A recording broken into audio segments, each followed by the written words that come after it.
Hi there, welcome to Fact Thing Focus, a new thing we're trying on the channel, where we take those little tangents we go on in regular videos and spin them off into their own thing. And today we're talking about movie powers and devices with wasted potential. So go on, start us off by just explaining the criteria of today's discussion. Well, I just like to talk about various things in movies where I don't think the full potential of them are explored. So we'll start off with an example that I quite like, and that is in The Dark Knight Rises, Batman's robo-knee. In the start of the film, we see Lucius Fox give Batman a super robotic knee that allows him to kick straight through concrete that he never once uses in his fight with Bane, despite the fact having the ability to kick through concrete is pretty fucking useful. And what makes that example especially egregious to me is that that's not even the only device in that series that is not fully utilised. Like, in that first movie, in the Batman, the Dark Knight franchise, he has that device that just summons a giant cloud of bats. And he just runs out the building as a cloud of bats. Why is that thing not on 24/7? I want to see nothing but a cloud of bats. And he should be wearing 2 of those fucking knee braces on at all times, plus one on his arms, so he can punch and kick with the power to shatter concrete. And the fight with the Joker should just be the Joker standing in that party, and then a cloud of bats walks in, and then from that cloud of bats emerges just these concrete smashing punches and kicks. It's like, how do you fight that? How do you fight a sentient cloud of bats? You can't. Because the thing about Batman is that it's about the fear he causes in criminals, because he represents the unknown. And what's more scary? A guy in a rubber suit punching people, or a cloud of bats that appears from nowhere and just leaves you covered in bat bites and punch wounds and disappears into the night. It's like, I bet the criminals of Gotham City would be more scared, the Batman. It's just one guy. It's just a guy walking around in a suit, innit? Oh, what be scared? No. Have you heard about that cloud of bats that comes when you're committing crimes and beats you up? I just got this mental image of him turning on the bat signal, and then the cloud of bats appears behind him and goes, "What is it, Commissioner Gordon?" That's what I mean. You'd be terrified of that shit. Because I want to see the Batman universe equivalent of J. Jonah Jameson trying to explain what the fuck Batman is. Because when he gets all these reports, giant cloud of bats solves crimes. All right, so yeah, that's one of my favourite examples of wasted potential in movies. Have you got one? Well, if we're talking about devices that are underutilised, Iron Man's got hundreds. Oh yeah, the sleep darts. Yeah, but we've talked before about the laser thing from his arm. Yeah. Also, as well, why doesn't everyone have an Iron Man suit? Captain America should be running around in an Iron Man suit. I think Captain America though, he's superhuman anyway. The thing is though, Captain America can still be shot in the head. Yeah. Do you know who can't be shot in the head? Iron Man. It's like every character in that movie should just be wearing one of Iron Man's suits. And the fact as well, we know from Iron Man 3 you can build them to have hyper-specific utilizations. So you could build one where Captain America could have his shield attached to it. Bruce Banner gets into the Hulkbuster. Yeah, imagine if the Hulk wore the Hulkbuster. Double Hulkbuster action. Everyone should be wearing Iron Man armour all the time. Even if, just for protection. He gives one to Rhodes. It's, but it's different, Rhodes is his friend. Isn't Captain America his friend? Isn't the whole point of Civil War that he used to be friends and they stopped being friends? That bit at the end. He's my friend. So was I. Yeah. So why didn't you give me an Iron Man suit? I think you figured this out though. That's the real cause of Civil War. Yeah, the fact that Captain America wanted an Iron Man suit. Yeah, he's like, but I only built one for me, and then I go to his house. Like, what about the 30 we saw you blow up for fun? How pissed off do you think Captain America was when Spider-Man got an Iron Man suit? He's like, I've known you for 10 fucking years, and that kid gets one on his first day. So come on, you must have some more. Well, I think the series that's worse for it is Harry Potter, because there are so many objects in that series that, if used correctly, could fucking end the world. I mentioned before, we've got the invisibility cloak, the sword of Godric Gryffindor, but even little things that I just mention offhand, like Phoenix Tears. It's like, what do Phoenix Tears do in Harry Potter lore? Heal all wounds. Yeah. Doesn't that sound like the most useful shit in the world to have? I never really thought about that, but yeah. Phoenix Tears, it heals the wounds and it gets rid of the poison. Yeah, and a poison that is kills everything. Yeah. A poison so virulent that it can destroy Horcruxes, because that's how they destroy. They get the Basilisk's fang, don't they? Yeah. And stab the book, and then Ron steals some from the Chamber of Secrets from the still dying Basilisk that apparently no fucker cleaned up. Dumbledore owns a pet phoenix that just sits in a cage. Why is he not just constantly tweaking that phoenix's balls? If I exist in the Harry Potter universe, do you know what I'd be doing for a living? I'd be battery farming fucking phoenixes. I would be you would have Honest Karl's Phoenix Emporium.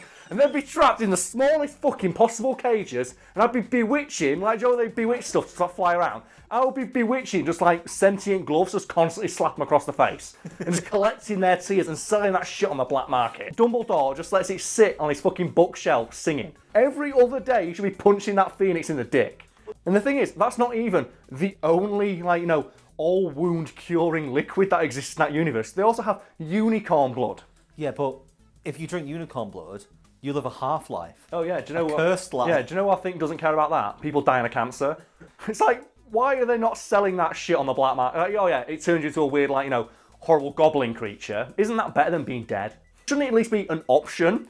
And the thing is, you don't even need to kill the unicorn to do it. It's like, just prick it with a pin. Just go up to the unicorn and go, all right, unicorn, how you doing? And the thing is, well, how does the unicorn die if its blood heals all wounds? What you do is you combine them both together, and you get your phoenix tears, and you slit the throat of, like, you know, the unicorn, get all of its blood, and then pour the phoenix tears on it, and it heals it.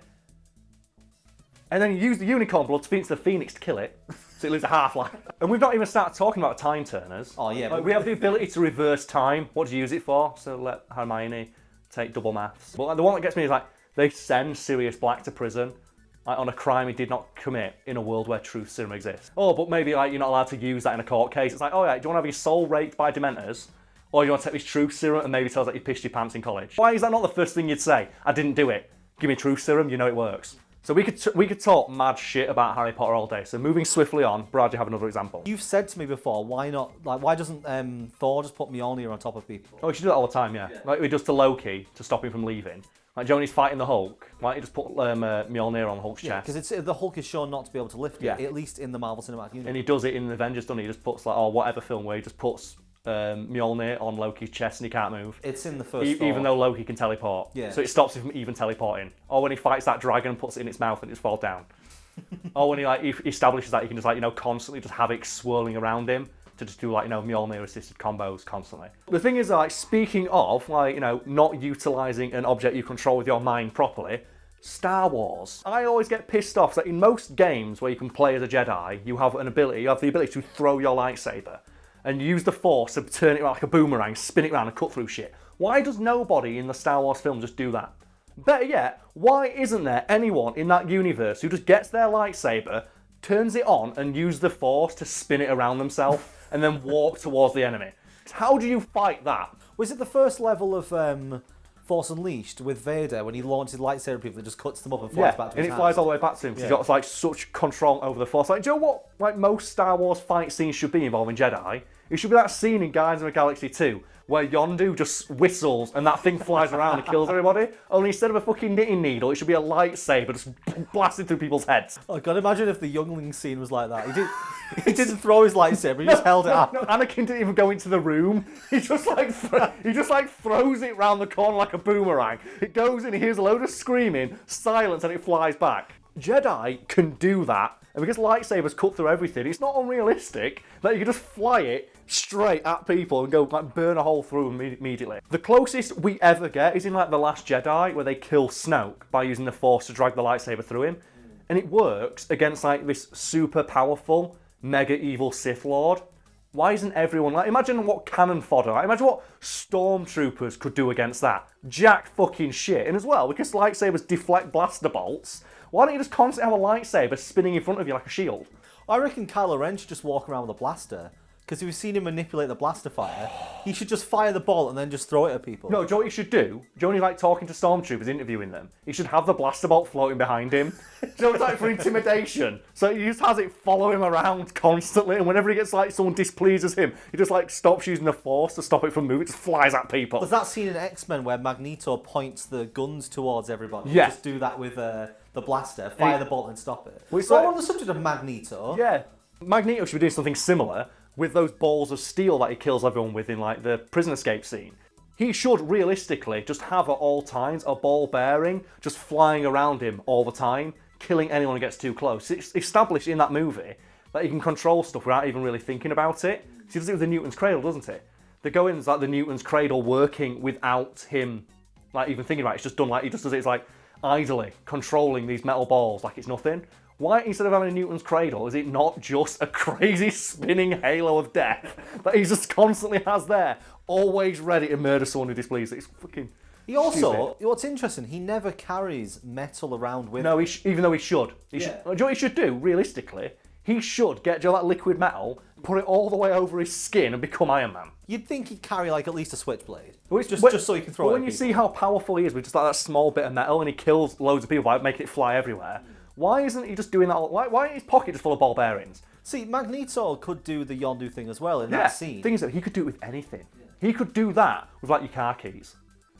So imagine that, you sat there and then your car keys just like cut your testicles off and then fly to Magneto. That's the thing, why is he doing it with the guns against those police officers and just making their badges slap them a bit? Or do you know the pin that pins the badge on? Just make it tweak the nipple a little bit like that. just to be a dick. Just go a little bit in deep. Or just like make their belt attack the dick. Oh no, make their zipper get caught on their balls. Oh, he could do that. Yeah. But he never does because he doesn't realise the full extent of his power. And you know what, on that note, let's end this video there, because I don't think I can leave people at home with a better image than Magneto using his vast control of magnetism to just gently nip at people's balls with their zippers. So if you have any examples that you'd like to suggest in the comments, let us know. We might do a follow-up to this video and mention some more. Otherwise, let us know what you think about this new format, and yeah, thanks for watching, I guess. Yeah. Yeah.